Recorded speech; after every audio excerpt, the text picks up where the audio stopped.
کے سر کی قیمت 100 اونٹ لگائی تھی. اور یاد رکھیے ہر آدمی اس انعام کو حاصل کرنے کے لیے دیوانہ وار ہر طرف دوڑ رہے تھے. مختلف لوگ ماہر کھوجی ہر آدمی 100 اونٹوں کی انعام میں سرگرداں اور حیران تھا کہ یہ انعام ہمیں مل جائے. اور یہ ابو بکر کے سر کی بھی 100 اونٹ قیمت تھی, حضور کے سر کی بھی تھی. تو چنانچہ کل میں نے بتایا تھا وہ سراقہ بن مالک وہ غار ثور پہ آ چکا تھا لیکن وہاں پہ ناکام ہو گیا تھا. چنانچہ اس کے بعد وہ بے قرار تھا. اور بخاری کی روایت میں ہے سراقہ کا واقعہ وہاں پہ خود آتا ہے. سراقہ کہتے ہیں ایک مرتبہ فرمایا کہ میں ایک جگہ پہ بیٹھا ہوا تھا اور میں اسی اثنا میں کوئی آیا اور اس نے کہا کہ ابھی میں ساحل سمندر سے ہو کے آیا ہوں. میں نے وہاں پہ 3 سواریوں کو دیکھا, 3 سواریوں پہ کچھ سوار جا رہے ہیں. فرمایا لگ کیسے رہا تھا تو حضور اور اس کے ساتھ ابو بکر ہیں اور ان کی سواری 3 تھی, آدمی 4 تھے, سواریاں 3 تھی. فرمایا سراقہ کہتا ہے میں نے اس آدمی کے اس خبر کو سنا, میں نے اسے کہا اور یہ فلاں فلاں آدمی ہوگا, حضور وغیرہ نہیں ہے. فرمایا میں نے اس لیے اس کو جب دھوکہ دینا چاہا کہ 100 انعام کوئی اور نہ لے لے. فرمایا میں نے اس کا حضور نہیں وہ فلاں لوگ ہوں گے جو اس راستے جا رہے ہیں. فرمایا تھوڑی دیر میں بیٹھا رہا, پھر میں اپنے گھر میں آیا. میں نے اپنی باندھی سے کہا جلدی کرو میرے گھوڑے کو جو ہے نا تیار کرو. فرمایا میں نے نیزہ لیا تو اپنے تیز رفتار گھوڑے پہ میں سوار ہو گیا. میں اسی ساحل سمندر کے جو ہے نا اس راستے پہ میں چلا گیا. فرمایا میں دوڑتا گیا. فرمایا یہاں تک حضور نبی کریم صلی اللہ علیہ وسلم راستے میں اپنی سواری پہ قرآن کریم کی تلاوت فرما رہے ہیں. فرمایا میں حضور کے قریب آ گیا لیکن ابو بکر صدیق تلاوت نہیں فرما رہے تھے, وہ حضور کے دفاع میں تھے. وہ بے قرار کبھی دائیں دیکھتے, کبھی بائیں, کبھی آگے کبھی پیچھے. فرمایا مڑ کے ابو بکر نے دیکھا, سراقہ کہتے ہیں کہ مجھے دیکھ لیا اور اللہ کے حبیب سے فرمایا حضور سراقہ ہمارے پیچھے پہنچ گیا ہے. حضور نے فرمایا ابو بکر لا تحزن, ابو بکر گھبراؤ مت. ابو بکر ڈر کے فرمایا یہ ماہر آدمی ہے اور اس کے ہاتھ میں جو ہے نا کمان بھی ہے, تیر ڈالا ہوا ہے اور بالکل حضور کے کو نشانہ باندھ لیا ہے اور ابھی یہ تیر پھینکے گئے.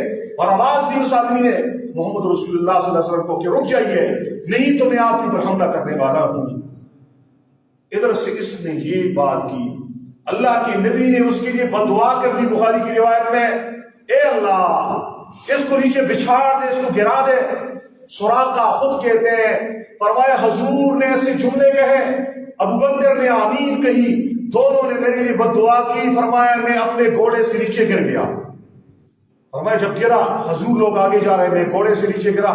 فرمایا میں اٹھا. فرمایا میرے پاس ایک تھیلا تھا جس میں تیر تھے, قسمت کے تیر. اور یہ عرب لوگ جب کوئی اہم کام کرتے تھے تو ان کی ایک رسم تھی, اس میں یہ تیر جو ہے نا اس کے پورا فال نکالتے. کچھ تیروں پہ لکھا ہوتا تھا کہ یہ کام کرو, کچھ پہ لکھا ہوتا تھا کہ نہ کرو. تو نکالتے جب بھی صبح کو سفر کرتے کہ اس کام کو کریں یا نہ کریں, تو نکالتے. اگر اس پہ آ جاتا کہ یہ کام کرو یس تو کام کر لیتے, اگر نو آتا تو اس کام کو نہ کرتے. اور میں نے تیر نکالا کہ یار جو گر کے ہوں اس گھوڑے نے مجھے گرایا ہے, اب میں آگے حضور کے پیچھے حملہ کرنے کے لیے اپنے گھوڑے کو دوڑاؤں یا پیچھے مڑوں.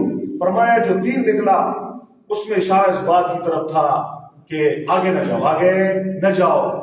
فرمایا میں نے اس تیر کو میں نے پھر ڈال دیا. میں نے کہا نہیں میں نے جانا ہے کیونکہ 100 اونٹوں کے انعام کا لالچ ہے. فرمایا میں نے اس قرۂ فال کو میں نے لینا ڈال دیا اور میں آگے نکلا. فرمایا جب میں پھر حضور کے قریب پہنچا, فرمایا حضور نے پھر بد دعا کی. فرمایا پھر میں نیچے گرا اس سے. فرمایا میں نے پھر وہ تیر نکالا, اب کیا کیا جائے. فرمایا دوسری بار بھی میرے اوپر نشہ سوار تھا 100 اونٹوں کا انعام کا. فرمایا حضور لوگ آگے نکلے, میں نے پھر اپنے گھوڑے کو ایڑ لگائی, اس کو دوڑایا. فرمایا حضور کے جب قریب آیا, حضور نبی مکرم صلی اللہ علیہ وسلم نے تیسری مرتبہ یہ سی بد دعا کی.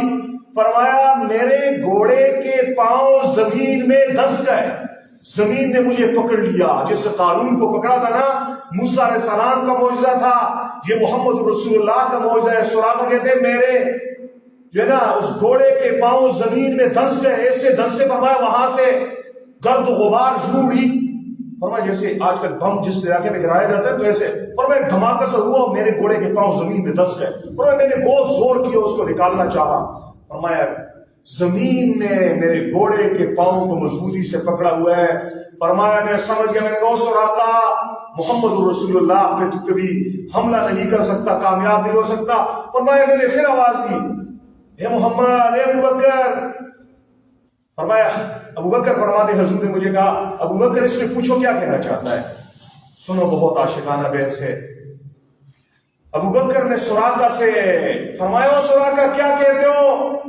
سراقہ نے کہا ابو بکر گھبراؤ مت، میں آپ پہ بھی حملہ نہیں کرتا، میرے لیے دعا کر دو، تم لوگوں نے بد دعا کی ہے، اس زمین نے میرے گھوڑے کے پاؤں کو پکڑ لیا ہے، میرے لیے دعا کر دو۔ حضور کے ہاتھ اٹھنے تھے زمین کی طرف، شرع اللہ سراقہ کے گھوڑے کے پاؤں کو چھوڑ، اشارہ کیا تو گھوڑا زمین سے نکل گیا۔ کہنے لگا اے حضور میں آپ کا غلام ہوں، یہ میرے پاس توشہ ہے، کھانے پینے کی چیزیں ہیں، اور آپ لوگ سفر میں ہیں، یہ آپ نوش فرما سکتے ہیں۔ حضور نے فرمایا آپ کے کھانے کی ہمیں کوئی ضرورت نہیں ہے، ہاں ایک ڈیوٹی ہے آپ کے ذمہ، وہ یہ ہے آپ اسٹیشن پہ کھڑے رہو، پیچھے سے اگر کوئی آ رہا ہے ہمارے پیچھے کرنے کے لیے، ان سے یہ کہنا ہے کہ اس راستے پہ کوئی نہیں ہے۔ اس نے کہا ٹھیک ہے یہ ذمہ داری میری ہے۔ جب حضور جانے لگے، بلکہ اس سے پہلے حضور نے اسے ایک جملہ کہا، فرمایا سراقہ اس وقت تیرا کیا حال ہوگا جب کسرا کے کنگن، کسرا کا شاہی تاج، کسرا کا پٹکا، فرمایا تیرے سر پہ رکھا جائے گا، کسرا کے کنگن تیرے ہاتھوں میں ڈالے جائیں گے۔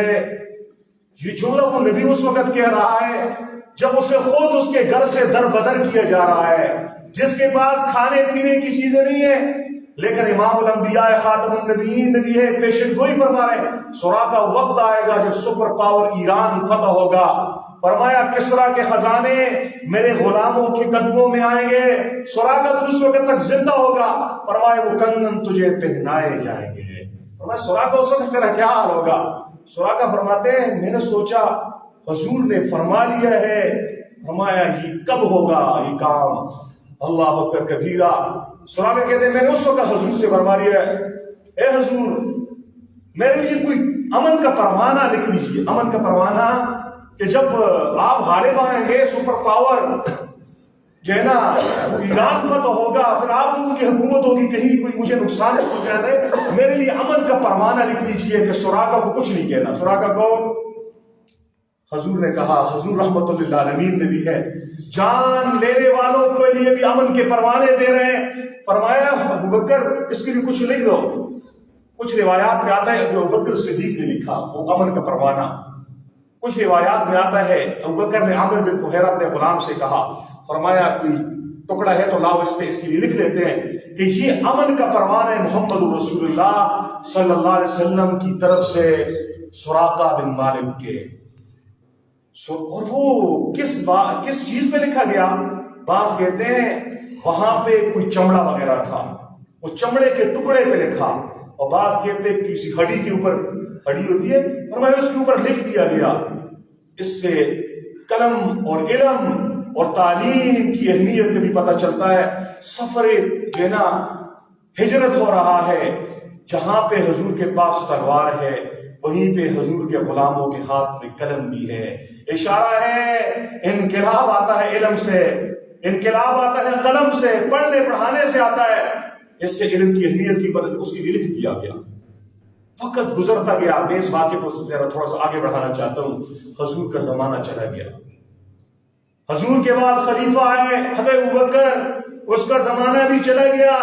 ابوبکر کے بعد جو حکمران بنے اسے حضرت عمر فاروق رضی اللہ تعالیٰ عنہ کہتے ہیں۔ حضرت عمر کے زمانے میں ایران فتح ہو گیا، اور وہاں کے جو بادشاہ تھے کسرا، اس کا شاہی تاج جو اس کے سر پہ رکھا جاتا تھا وہ حضرت عمر کے قدموں میں لا کے رکھ دیا گیا۔ کسرا کے سونے کے کنگن عمر کے قدموں میں آ گئے، اس کا جو پٹکا تھا نا وہ بھی قدموں میں آ گیا۔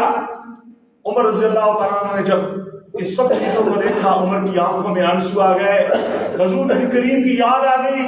فرمایا حضور نے ہجرت کے موقع پہ سراقہ سے کہا، او سراقہ تیرا اس وقت کیا حال ہوگا جب کسرا کے کنگن تجھے پہنائے جائیں گے، فرمایا سراقہ کو ڈھونڈ کے لاؤ، سراقہ کہاں ہے؟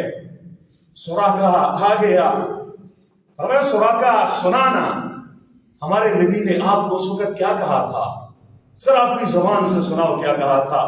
سراقہ نے کہا، اس نے یوں کہا تھا، اور حضرت عمر حضور کے ممبر پہ تشریف فرما تھے، سراقہ کو اٹھایا، فرمایا سراقہ کھڑے ہو جاؤ، کسرا کا پٹکا اس کے سر پہ رکھا، اس کا تاج سونے کا جو زنجیروں سے باندھا جاتا ہے اتنا وزنی، وہ بھی اس کے سر پہ اس کو لٹکا دیا گیا، سونے کے کنگن بھی اس کے ہاتھوں میں ڈال دیے۔ وہ لوگوں پھر سب سے خطاب کر کے کہا، ہمارے پیارے نبی صادق و مصدوق نبی نے سچ کہا، آج پہ محمد رسول اللہ کیا وہ دعویٰ سچا ثابت ہو گیا، حضور کی خبر سچی ثابت ہو گئی۔ یہ جو سراقہ ہے، یہ بعد میں اس نے اسلام قبول کر لیا تھا، یہ صحابی رسول بنے ہیں۔